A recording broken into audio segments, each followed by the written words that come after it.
नमस्कार प्रेक्षक, आपण LNN तर्फे सिरीज सुरू केलेली आहे। वैद्यकीय क्षेत्रातील सुपर स्पेशालिस्ट कन्सल्टंटला आपण आपल्या मंचावर बोलवतो।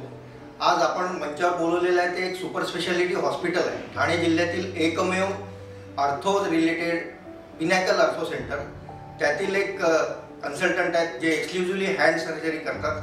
डॉक्टर पराग लाड सर, नमस्कार। नमस्कार।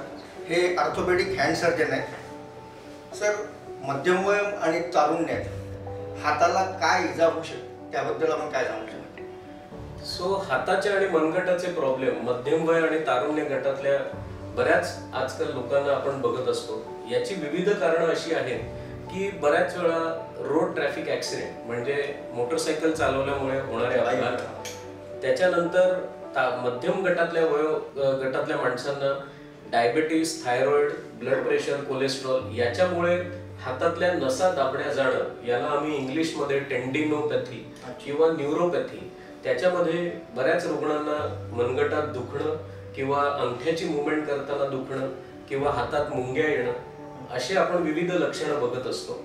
त्याच्यानंतर मध्यम वयोगटातल्या लोकांना किंवा तारुण्य वयोगटातल्या लोकांना जेव्हा मनगटाच्या आणि अंगठ्याच्या अवतीभोवती काही पडल्यामुळे दुखापती होऊन जर फ्रॅक्चर्स झाले तर त्या फ्रॅक्चर्समुळे सुद्धा मनगटात दुखतं किंवा त्या फ्रॅक्चर्स जर आपण वेळीच त्याचा उपचार नाही केला तर आपल्याला मनगटात किंवा अंगठ्यामध्ये सांध्यांची झीज निर्माण होते आणि त्याचं पण दुखणं येत असतं। मग याच दृष्टीने तुम्ही काय तपास करता की काय डायग्नोसिस कसं करता येईल, तुम्हाला काय करता? सो बऱ्याच वेळा आपल्याला रुग्णांशी जर व्यवस्थित आपण संपर्क साधला आणि रुग्णांचं जर हात आणि मनगट जर आपण व्यवस्थित त्याची तपासणी केली तर आपल्याला डॉक्टरांकडनं तपासणी करूनच आपलं 50% अचूक निदान आपल्याला करता येतं की ह्याला झालेली दुखापत हे पडल्यामुळे आहे, फ्रॅक्चरमुळे आहे की त्याला असलेल्या मेडिकल प्रॉब्लेम्समुळे आहे। तरी सुद्धा बऱ्याच पेशंट्सचं कधी कधी आपल्याला एक्सरे काढावा लागतो। त्या एक्सरे मध्ये आपल्याला हा प्रॉब्लेम हाडांचा किंवा सांध्यांच्या रिलेटेड आहे की नसांच्या रिलेटेड आहे हे कळतं। खूप ॲडव्हान्स टेस्टिंग म्हणजे सोनोग्राफी किंवा MRI हे सुद्धा आपल्याला बऱ्याच वेळा करावं लागतं। हे झालं हाताच्या आणि मनगटांच्या तपासण्या बाबतीत। पण बऱ्याच वेळा पेशंट्सचे जे मेडिकल प्रॉब्लेम आहेत म्हणजे त्याचं diabetes, cholesterol, blood pressure, thyroid या सगळ्या मेडिकल आजारांचे जर आपण रक्ताचे रिपोर्ट करून घेतले आणि जर ते प्रॉब्लेम आपण कंट्रोल केले तर बऱ्याच वेळा न पडल्यामुळे झालेल्या हाताच्या दुखापती बऱ्या होऊ शकतात। आणि जर आता तुम्ही मनगटाबद्दल बोलले तर मनगटाला समजा फ्रॅक्चर असेल किंवा काही मेजर प्रॉब्लेम असेल तर ते विदाऊट सर्जरी किंवा प्लॅस्टर काही करता येतं का? त्या बाबतीत ॲडव्हान्स काही आपल्याकडे आलेलं आहे त्याबद्दल काही सांगाल आमच्या प्रेक्षकांना? हा अतिशय चांगला प्रश्न विचारला, कारण बऱ्याच वेळा रुग्णाला कळतं की आपल्याला खूप मेजर दुखापत झालेली आहे आणि बऱ्याच वेळा आपला समज असा असतो की आपण डॉक्टरांकडे गेलो तर डॉक्टर आपल्याला एकतर प्लास्टर लावणार नाहीतर जर हात वेडावाकडा असेल तर ऑपरेशन ॲडवाइस करणार।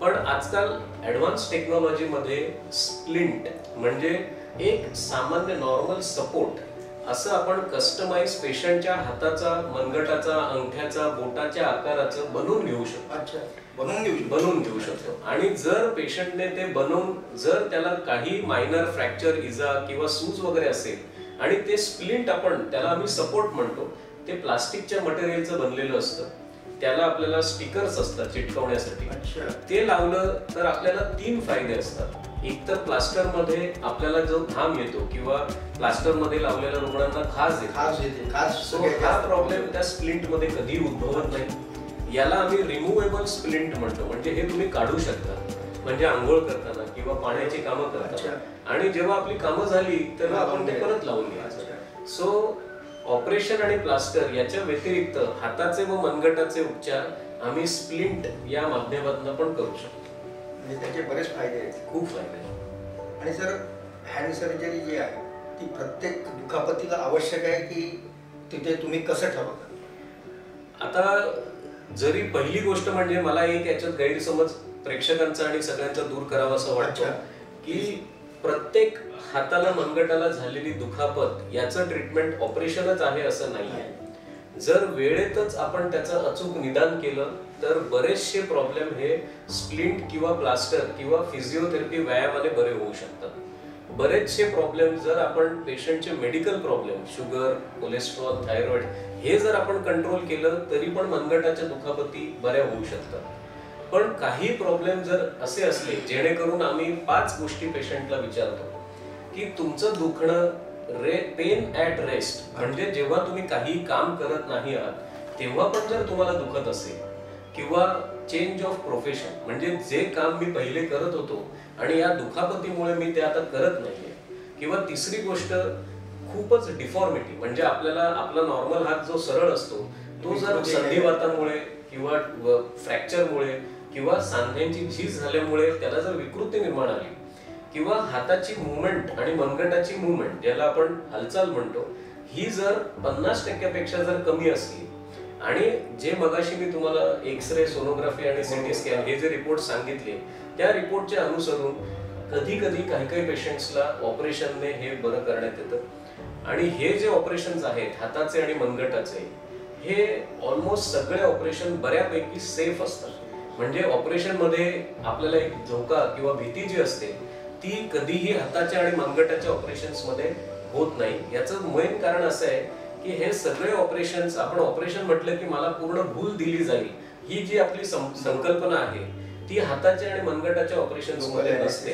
त्याला आपण लोकल अॅनेस्थेशिया किंवा रिजनल, म्हणजे इथे भूल देऊन फक्त ज्या भागाचं आपल्याला ऑपरेशन करायचं आहे तेवढ्याच भागाला जर आपण सुन्न केलं तर पेशंट पण ऑपरेशन करताना जागे असतात, त्यांना अजिबात दुखत नाही, आणि ऑपरेशन नंतरचा पण त्यांचा जो बरा होण्याचा कालावधी असतो त्याच्यात त्यांना दुखापत होत नाही, सूज येत नाही.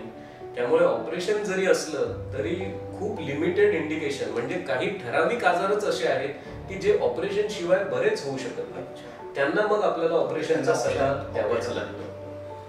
हाताचे जे आहेत प्रॉब्लेम्स आहेत ते होऊ नये म्हणून त्या दृष्टीने काय आमच्या प्रेक्षकांना जाता काही टिप्स द्याल का? हो, नक्की देणार.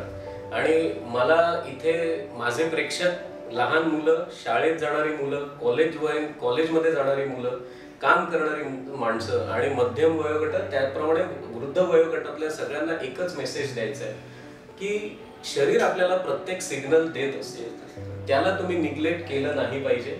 आजकाल मोबाईलचा वापर हा प्रचंड प्रमाणात वाढलेला आहे आणि हे आजकाल गरजेचं झालंय, पण त्याचा वापर तुम्ही खूप काळजीपूर्वक केला पाहिजे. कारण एका पोझिशन मध्ये जर तुम्ही मोबाईल वापरलात तर अंगठ्याच्या सांध्यांना झीज होऊ शकते.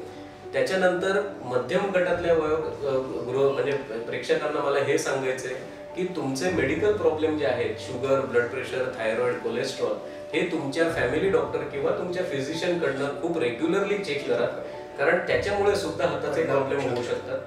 तरुण गटातल्या वयोमानांना मला हे सांगायचं आहे की फ्रॅक्चर्स किंवा पडल्यामुळे जर तुमच्या मनगटाची सूज किंवा हालचाल कमी होत असेल तर त्वरित तुम्ही हँड सर्जनला भेटून किंवा आपल्या आजूबाजूच्या डॉक्टरना भेटून त्याचं त्वरित निवारण करून तो प्रॉब्लेम काही गंभीर नाहीये ना त्याची दक्षता घेतली पाहिजे. आणि जे वयस्कर वृद्ध आहेत, आजकाल कोणाला गुडघ्यांचे संधिवात असतात किंवा सांध्यांची झीज असते तर त्यांना वॉकर पकडावं लागतं, कोणाला चालण्यासाठी काठीचा वापर करावा लागतो. अशा लोकांना सुद्धा मनगटाची आणि सांध्यांची झीज होते, कारण त्याचं पूर्ण शरीराचं भार त्या काठीवर देतात आणि इकडचं ते त्याचं मूळ कारण हे गुडघे आहे. सो अशा वेळी त्यांना आपल्याला व्यवस्थित मार्गदर्शन करून त्यांना वॉकर कसा पकडायचं, त्यांची फिजिओथेरपी कसं करायचं याच्यावर आपल्याला त्यांना मार्गदर्शन करता येईल आणि त्यांचे प्रॉब्लेम हे कमीत कमी लवकरात लवकर आटोक्यात होतील. तर प्रेक्षको, आज डॉक्टर पराग सर हे एक्सक्लुझिव्हली हँड सर्जन आहेत. त्यांनी आपल्याला हँड सर्जरी, हँड प्रॉब्लेम्सवर आपल्याला मार्गदर्शन केलं. आपण दिलेल्या भरघोस प्रतिसादाबद्दल शतशः धन्यवाद. सर, आपण इथे आलात, धन्यवाद. Thank you so much. आभार आहे. धन्यवाद.